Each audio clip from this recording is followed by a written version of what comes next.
In today's video, I'm going to show you how to create a hanging text effect in Canva.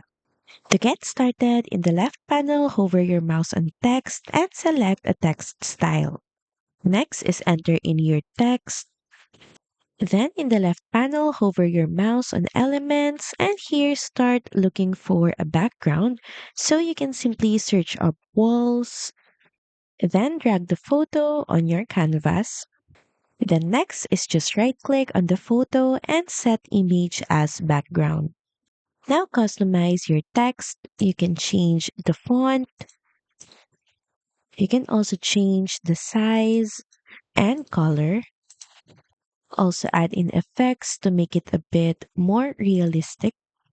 Then next is hover your mouse once again on elements and look for shapes. So you can simply click on circle or search it up. Then next is drag the shape on your canvas. Right click on the shape, then hover your mouse on layer and make sure that you bring it forward.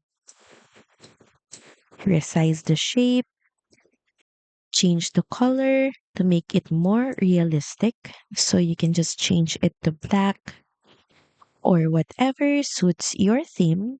You can also customize your circle and make it a bit more like a hole just by clicking on stroke color. So you can turn it black and the fill color to be white. You can also change the stroke weight. Then next is try rotating some of your letters to make it a bit hanging in different directions.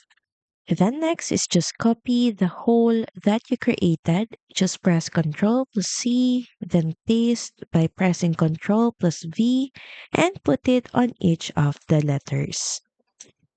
Lastly, we need to add a rope for these holes. And to do that, hover your mouse on elements once again and simply search up line. Or actually, you can simply press L on your keyboard and a line will appear. Just reposition the line to make it look like a rope. Then place it in the hole. You can also change the weight of the line to make it look a bit thicker. Then next is simply copy the line and paste it on the other holes. And just by that, we have now created the hanging effect in Canva. So that's pretty much it. Thank you very much for watching this video and I'll see you again on the next one. Bye!